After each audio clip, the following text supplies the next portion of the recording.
Greetings and thank you for joining this series of Service Area Commissioner training. This video serves as your complete introduction to the objectives, importance, and protocols of Service Area Public Meetings. By the conclusion of this tutorial, you will understand the importance of these meetings, be familiar with the specified regulations, know how to request a meeting, grasp the appropriate conduct during meetings, excel in minute-taking, and guarantee the legality of each meeting. Let's delve into the content and acquire the expertise necessary to conduct successful and compliant public meetings. Let's dive into the world of service area public meetings by exploring their purpose and why it is essential for each service area to actively participate in these gatherings. The state is built on the principle that governmental bodies exist to serve the public. Transparency in decision-making processes is a key focus of the legal system to ensure that actions and discussions are conducted openly. While citizens entrust authority to public officials, they retain the right to access information. It is vital for the public to stay informed to maintain their oversight over these established organizations. Public meetings play a vital role in our political landscape by fostering accountability and empowering the public to engage in decisions regarding the use of tax funds. Although hosting a public meeting may seem challenging, it provides a platform for open discussions and involvement. These meetings are governed by Alaska statute, 2 Fairbanks North Star Borough Codes, and 1 Fairbanks North Star Borough Policy, highlighting the emphasis on transparency and public engagement. By protecting the public's interests in the organizations they have created, public meetings form the foundation of democratic governance, ensuring that the community's opinions are valued and heard. Understanding what constitutes a meeting according to the Code is essential before delving into the complexities of public gatherings. As a commissioner, the definition of a meeting holds significant implications for your interactions with fellow members of the Commission. A meeting is defined as a gathering where a majority of members are present and matters within the unit's authority are collectively deliberated upon. This definition carries weight in your role as a commissioner. Consider a scenario where you encounter your fellow commissioners at a neighborhood barbecue. Tempted to discuss a potential change in the maintenance contract, you engage in a conversation around the bonfire. While casual and seemingly harmless, the discussion leads to a unanimous decision among the commissioners. However, despite the unanimous agreement, this impromptu gathering does not qualify as a scheduled public meeting, rendering any decisions made void under statute. The statute mandates reasonable public notice for all official meetings to ensure transparency and compliance with the law.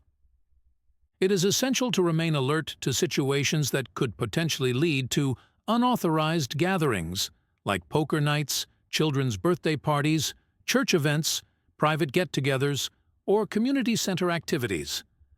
To prevent legal issues and maintain transparency, it is crucial to refrain from discussing or deliberating on service area business matters collectively in such scenarios. This is necessary to comply with regulations and prevent any unauthorized decisions from being taken. Understanding the distinction between communication among members and decision-making processes is crucial for commissioners. According to the Alaska statute, municipal service area boards are not obligated to hold public meetings when discussing administrative or managerial matters exclusively. This provision allows for informal discussions among commission members on administrative issues without necessitating a formal public gathering. Therefore, engaging in conversations about resident inquiries, financial matters, daily operations, routines, or checklists at informal settings, like a barbecue, does not violate the Code. Clarifying the boundary between communication and decision-making can be challenging. When engaging in service area discussions, it is essential to avoid delving into major decision-making discussions. Matters that involve commission voting or operational adjustments should be reserved for a public meeting.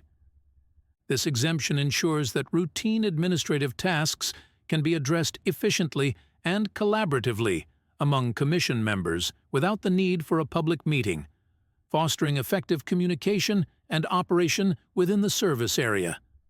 By recognizing this distinction, Commissioners can navigate discussions effectively while maintaining compliance with statutory requirements. Rural Services is required to conduct an annual audit to ensure compliance with codified requirements. In October each year, Rural Services will verify whether a service area has conducted a legal public meeting in the past 12 months. Commissions that have not held a meeting will receive notices to organize a legal public meeting by April of the following year. Commissions that have not convened a meeting by the end of April will be included in the memo sent to the Mayor regarding non-compliance with code. The Mayor and the Assembly have the authority to decide on the dissolution of a service area for failing to meet code requirements. Having explored why public meetings are crucial for commissions, let's now delve into the essential steps of scheduling and conducting these gatherings. Understanding the significance of public notice of these meetings is key. Public notice serves to provide the community with a reasonable opportunity to participate. It is essential for meetings to be accessible, timely, and reasonably informative. The minimum requirements for noticing a service area meeting involve advertising in the local newspaper and listing it on the borough website's main event calendar. Rural Services facilitates the minimum advertising requirements. However, should the Commission wish to utilize an alternative advertising method, the expenses and facilitation will be the responsibility of the Commission. It is crucial for the Commission to uphold a uniform notification method for all meetings, even if they decide to use supplementary announcement methods. When initiating a service area meeting, the first step is to notify Rural Services by submitting the Service Area Public Meeting Request Form. The form requires basic information such as the service area name, contact details, meeting location, date, and time. Additionally, you will outline the agenda items to be discussed or voted on during the meeting. Ensure to distinguish between regular agenda items that are recurring topics and specialty items reserved for specific decisions. There is also space provided for additional topics or discussions relevant to your service area. Submission of meeting requests at least 14 days in advance is recommended for smooth processing. Refer to the form for specific deadlines, excluding holidays which may impact these timelines. After the submission of your meeting request, our office will send a confirmation with an update on its status to all Commission members. This ensures that every member is aware, as only the chair or a majority of members can call a meeting as per code. The notification includes essential details, such as the publication date in the local newspaper, a link to access the meeting notice online, and the total number of service area meetings held. Additionally, it provides necessary documents for the meeting, including previous meeting minutes, the upcoming agenda, current financials, templates like a sign-in sheet and a minutes template, as well as reference documents on Robert's Rules of Order. Furthermore, the notification includes guidance on conducting a legal public meeting, covering voting procedures, resident involvement, submission of meeting minutes, and meeting process requirements. As part of the Fairbanks North Star Borough Boards and Commission policy, there is a commitment to preserving a consistent and uniform appearance across all Commission agendas and minutes in the borough. Rural Services streamlines the process by not mandating Commissioners to submit a formal agenda in the official format when making meeting requests. Instead, the staff at Rural Services will craft the agenda in the suitable format based on the information provided in the meeting request. A formal agenda will then be enclosed in the confirmation email sent by a staff member for your reference. Similarly, the policy dictates a standardized template for all submitted meeting minutes. In contrast to the agenda process, Rural Services does not assist in transferring minutes into the template. Instead, a blank Word document is included in the confirmation email, simplifying the organization of information into the correct format. Completed minutes must be submitted to Rural Services within 10 business days following the meeting date. Handwritten minutes should be provided in their original form, while electronic copies can be conveniently emailed directly. When the day of the meeting arrives, and you have submitted the meeting request, reviewed the agenda, and are familiar with the meeting minute template, it's time to hold the meeting. As everyone gathers and the scheduled meeting time approaches, the first essential step is to conduct a roll call of present commissioners to confirm the presence of a quorum. A quorum, representing a majority of commission seats rather than active commissioners, is crucial for the meeting to be legally valid. For instance, a quorum may consist of 2 present commissioners in a 3-seat commission with 1 alternate, 3 present commissioners in a 5-seat commission with 1 alternate, and 4 present commissioners in a 7-seat commission with 1 alternate. In the absence of a quorum, the meeting must be adjourned and rescheduled. Once the quorum is met, the meeting will progress as outlined in the agenda. After all of the agenda items have been addressed, the meeting will be adjourned. It's important to note that if the meeting cannot take place as scheduled, a notification must be sent to Rural Services promptly. After the meeting has concluded, it is crucial to prepare accurate meeting minutes. During the meeting, ensure that a designated individual is taking detailed notes, summarizing the discussions and actions rather than transcribing every word. Remember, meeting minutes should focus on key points and decisions made. The minutes should flow in the same order as the agenda, ensuring consistency and coherence. If following the provided minutes template, the flow of the meeting should match up smoothly for ease of transposing notes to minutes.